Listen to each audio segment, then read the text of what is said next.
48 megapixel sensor, always on display, matte black color, dynamic island, and much more. The iPhone 14 Pro Max is being reviewed for the last time today, so let's get started. Hey, what's up guys, it's TechZoomer talking to you here, and in today's video I want to talk about the iPhone 14 Pro and Pro Max one last time. This iPhone came out in September, and now we are less than 1 month away of the new release of the iPhone 15 Pro and Pro Max. And so I want to review my last year with this phone, tell you about all my experiences, if the phone was worth it, and should you buy it in the future. So this is my iPhone 14 Pro final review with all the features, the quirks, the camera samples, everything that you want to know about the iPhone 14 Pro and Pro Max. All of that will be on this video.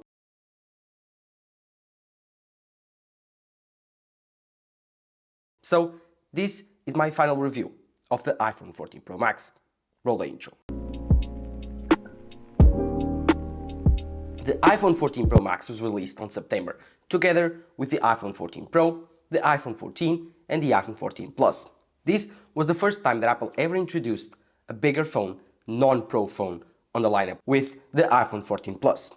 But yes, that was a failure, because the best-selling iPhones on the iPhone 14 lineup was the iPhone 14 Pro and Pro Max, not the iPhone 14 or 14 Plus.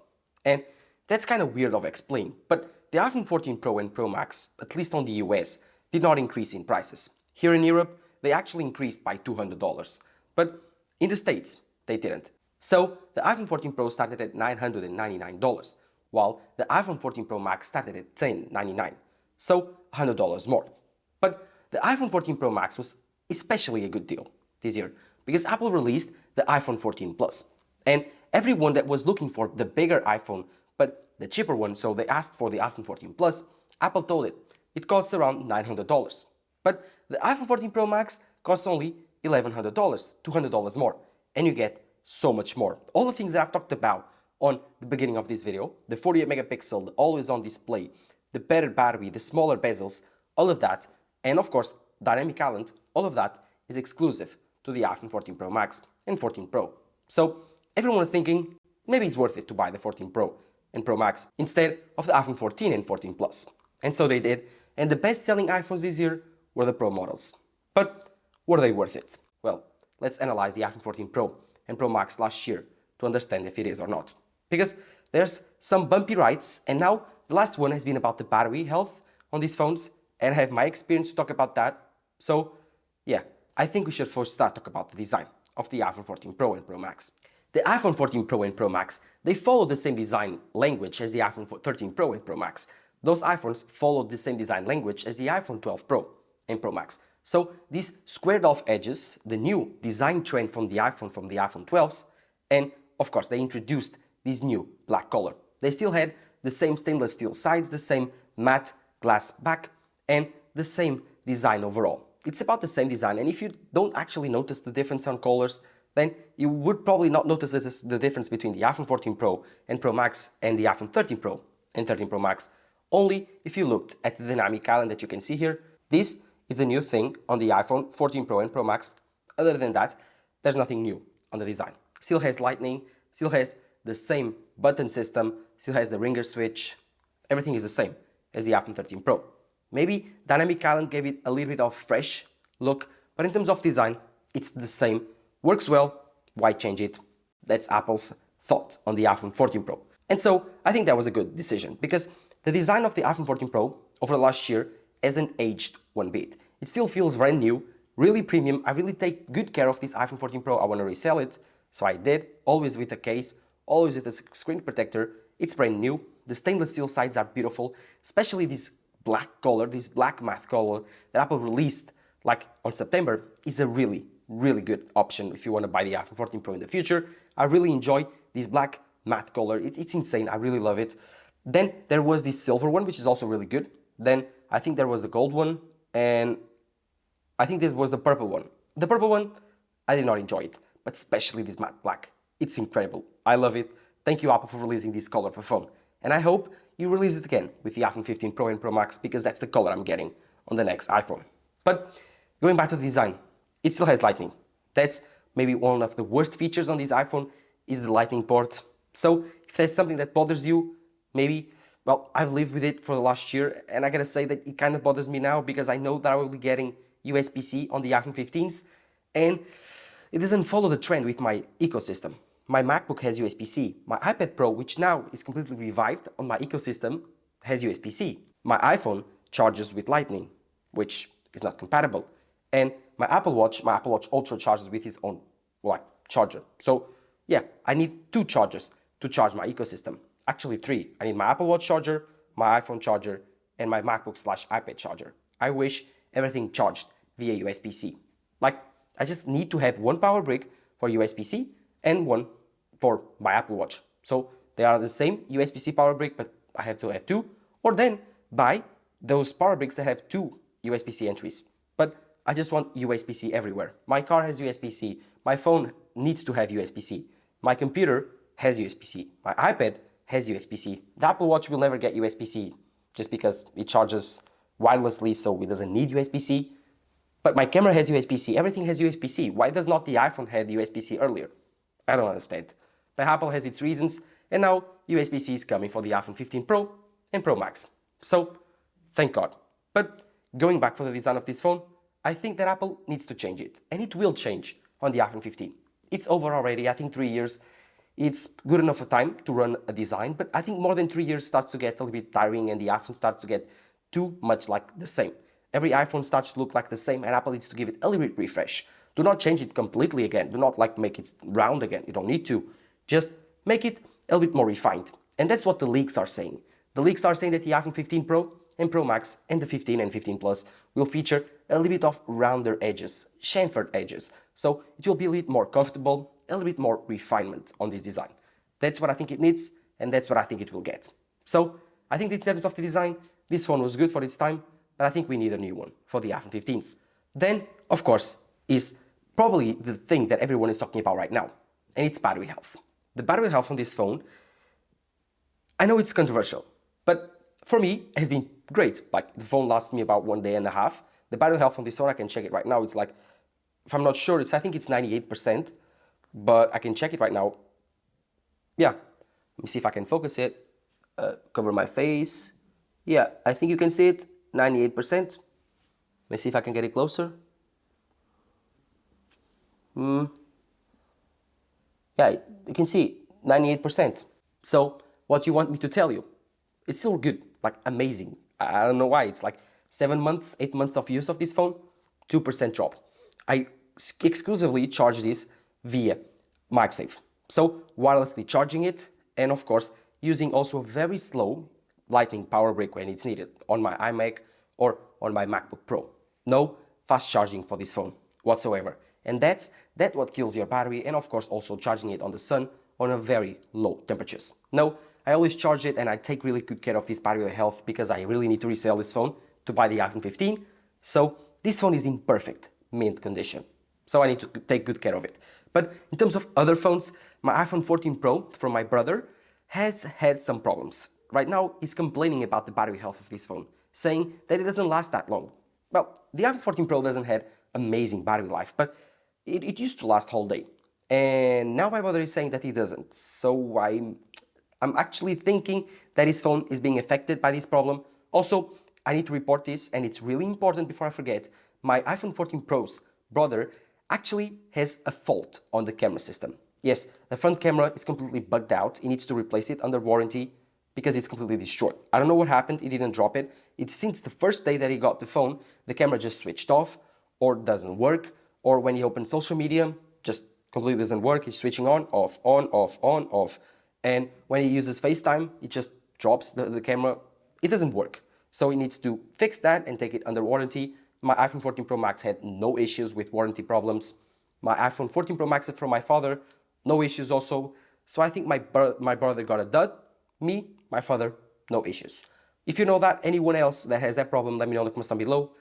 I haven't had anyone else like that has the iPhone 14 Pro lineup actually complain about that with me. So yeah, I don't know. So continuing on, the battery health here is good enough. And I think it's a non-issue. I think everyone is just complaining and making a big thing out of it. Maybe just take good care of your phones and then talk about it. I haven't had that experience with every other iPhone before, and not with the iPhone 14 Pro, so I don't know what you are talking about. As for the battery life, this one has an amazing battery life, but not as good as the iPhone 13 Pro Max. So I want Apple to improve it on the iPhone 15 Pro Max, make the battery bigger and make the chip more efficient. And it looks like Apple is doing the same. I think Apple is going to release bigger batteries on the next iPhone. Yes, according to leakers, we are getting big batteries on the next iPhone Pro models, even on the normal models. So the battery health, it's going to get better because bigger batteries usually last longer in terms of health. And of course, in terms of size and sheer size, the battery capacity is getting bigger. So I expect around 20 to 30% better battery life, so about 2 days worth of battery life. So I'm really excited for Apple to announce that the next iPhone is going to get 2 days of battery life. But let's wait and see. Of course, this iPhone features the A16 chip, the newest chip found on Apple's lineup. This A16 chip is going to be found on the iPhone 15 and 15 Plus. It's a beast, it's a complete beast. It never overheats. You can play every game at 60 or 120 frames per second. I have no issues. I don't really care about a chip on the phone. It's getting too powerful right now. I can edit photos, edit videos here, export videos from LumaFusion. I've done that perfectly fine, like export it at 1:1 ratio. A bit slower than my MacBook Pro. That one is an M1 Max. So yeah, I have no problem with the performance. If you are a hardcore gamer, you will love this phone because it's a big one, doesn't overheat as easily as the iPhone 14 Pro.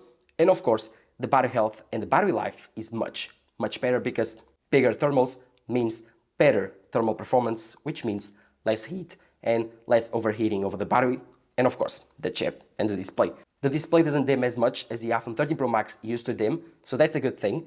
That was a really big issue on the iPhone 13 Pro Max when playing hardcore games, but I think right now it's pretty fixed. So let me know in the comments below what is your experience with the A16, if you have one, so I can compare with mine, but I think it's pretty unanimous. This has been a great performer on the iPhone 14 Pro Max. We are reaching now two of the most important parts of this review, the display and the cameras. But let's first start with the display. The iPhone 14 Pro Max features the best display ever on an iPhone. This is 120Hz ProMotion capable OLED display. The peak brightness is 1500 nits. This display can refresh rate between 1 and 120Hz, which enables always on display. The first time on an iPhone that you are getting always on display, but as you can notice, it's turned off. I don't use always on display because I don't like it. It wastes too much battery, and at the end of the day, I don't think it's worth it to have it on an iPhone. On the Apple Watch, I like it. I have it on. But on the iPhone, I don't. I don't use it. So let me know in the comments down below if you like the always on display. Do you use it? Apple has fixed the always on display. They released an update where they fixed every issue that I had with always on display. They introduced the clock only version. You can customize the always on display, so you can remove the wallpaper, you can remove the notifications, just put the clock. But still, I think it's a waste of battery because when I'm not using my phone, usually it's face down or face up. I don't need to see the time. I have my Apple Watch. So when I have my phone off, I want to have it off. No display, nothing. I just want it off. I don't like it. That's why I don't use it. But you maybe will. So for the people that love the always on display, have it on. Myself, I don't use it. As for the display itself, this, like I told you, is a ProMotion 120Hz capable display. And it makes a difference. The first time that I interacted with 120Hz was on my iPad Pro 2018. And I loved it. Then I bought the iPhone 13 Pro Max. And I fell in love with it all over again. Then I bought my M1 Max MacBook Pro, another beast that has 120Hz. And after that, I cannot live without it. So I bought the iPhone 14 Pro Max 120Hz display. It's still amazing. I love it. It's incredible. It's really good. Like, I cannot explain you how smooth, how buttery smooth it is, and how well it feels, how fast, how responsive. Because every other phone with 60Hz now feels slow, feels unresponsive, feels buggy, and that's something that I don't enjoy when I buy a new iPhone. So I understand that if you really like 120Hz, the iPhone 14 Pro Max will be for you. But like I told you, ProMotion enabled also a new feature on the iPhone 14 Pro Max that it didn't enable on the iPhone 13 Pro Max, and it was always on display. So that's another perk of the iPhone 14 Pro Max over the iPhone 13 Pro Max's display. And of course, the biggest thing on this display is the brightness. It's 1500 nits of brightness on the phone. This is crazy. It's the brightest phone ever. I cannot explain you how, but outside, this phone just goes up and up. I can turn the brightness all over on. Here's the max brightness. The camera's having trouble exposing this because It's really bright, like the studio light and everything, my face, and then there's this, 1500 nits. This outside is perfect on the beach, everywhere you can see this display. I have no issues when taking photos on a very bright sunny day. And of course, this display can ramp down to 24 frames per second, 30 frames per second when playing 30 frames per second video, 24 frames per second video, and also can play HDR content really, really well. This, in my opinion, is the best display ever on an iPhone, and of course, one of the best, not the best displays ever on a phone. I really enjoy it. The bezels are really small, even smaller than the iPhone 13 Pro Max's display, but according to rumors, Apple is reducing the bezels again, making the iPhone 15 Pro Max the smallest bezels ever on a phone. And for that I'm really, really excited. So let's see what improvements Apple brings to the table with the iPhone 15 Pro Max, but until then, the iPhone 14 Pro Max's display is one of the best in the business. Finally, we reached one of the most important things on a phone these days, the camera. The camera on the iPhone 15 Pro Max will be insane, but until then, we have the iPhone 14 Pro Max. This, in my opinion, is still the best camera system ever on a phone. Although the Samsung S23 Ultra has been released, the Pixel 7 Pro has been released, I do believe the iPhone 14 Pro Max is the best camera system ever on a phone. Let me explain you why. The iPhone 14 Pro Max is definitely not the best photography taker, but in terms of video, this is the best video camera on a phone ever made. And that's the differentiating thing that I think sets apart the iPhone 14 Pro Max. The camera here is maybe top 3, maybe as good as the Pixel 7 Pro and S23 Ultra, but those phones have better zoom, and that maybe overpowers the iPhone because this iPhone only has a telephoto, a 3x telephoto. It's not as good as I thought. Maybe the zoom is the worst part on this camera system, but in terms of photography, it's really good. I've taken amazing 48 megapixel shots. You can only do that on RAW mode, but they look insane. At night, during the golden hour, all the pictures look amazing. I think night mode here is very natural, and that's one of the things that I love about a phone camera, when it looks natural. And the iPhone actually achieves that look perfectly.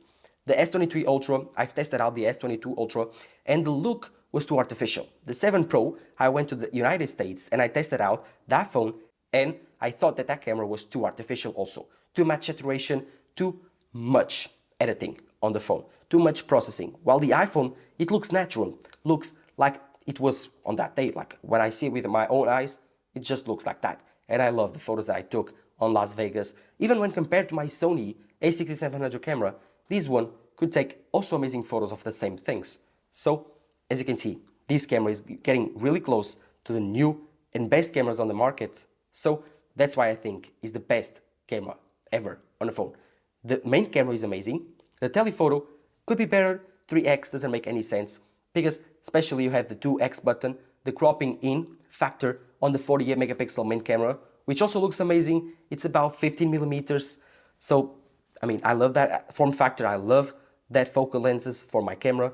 And I just think that right now the 3x doesn't make much sense. I think that we would benefit more to get a 2x and then a 6x or a 5x with the next iPhone. And that's what the rumors are saying. The rumors are saying that the iPhone 15 Pro Max is going to get a new and improved telephoto lens, if not a periscope lens. So let's see if we are going to get a bigger zoom on our next iPhone. But fear not, it's going to be exclusive to the iPhone 15 Pro Max.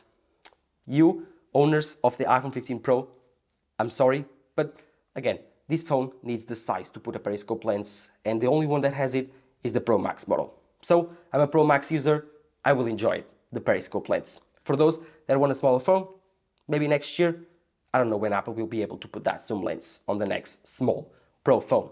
Of course, the rumors are also saying that the next iPhone is going to feature better cameras, better sensors. I don't know, each year Apple improves the sensors. One thing that I want to ask Apple to put on these sensors is, of course, better bokeh. So, bigger apertures. I want Apple to make these sensors bigger so they can capture more light and so they can create natural bokeh on video. Because that's something that annoys me. I really like iPhone video. But the iPhone video, although it's the best ever on a phone, cannot even be compared to this camera's video, the Sony a6700 or even other full-frame cameras. Because, again, that video, it looks natural, looks good, looks smooth. When you look at it, it doesn't look crisp, too contrasty, has a natural bokeh.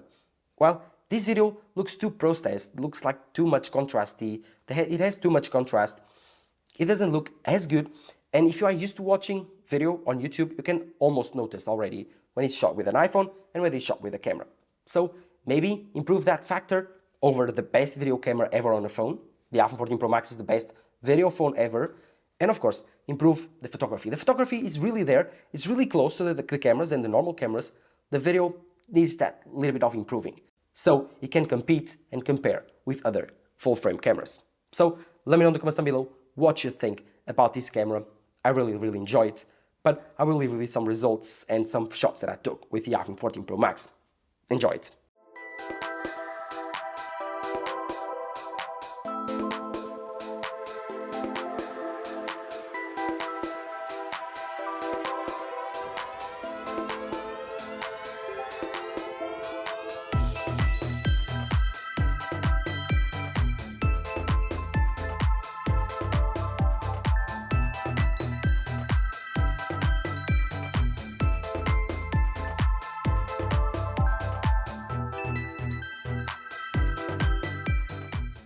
So, my final verdict on this phone is that it was incredible. The last year that I had it, I loved it.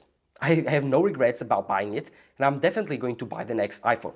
But be careful, do not buy any iPhone right now. I don't recommend you buying the iPhone 14 Pro, don't recommend you buying the iPhone 13, 12, any other iPhone. Do not buy it. Wait 1 month, 3 weeks, until Apple releases the iPhone 15 Pro, 15 Pro Max, 15 and 15 Plus. Then they will announce the new features, all that's new, and the older iPhones will drop the price, and of course, it will all adjust. If you want to buy the newer iPhone, buy the newest iPhone. If you want to wait for the price to drop, wait for the price to drop. Or if you want to buy an older iPhone, buy the 14 Pro, the 14 Pro Max, the 13 Pro, the 13 Pro Max. But only after Apple releases the newest iPhone 15 lineup. Do not buy any iPhone in August. I repeat, do not buy any iPhone in August. But was it worth it to buy the iPhone 14 Pro Max? Hell yeah. Don't forget to drop a like down below, subscribe to my channel. Thank you guys for watching. This has been Tech Smart talking to you here. Bye bye.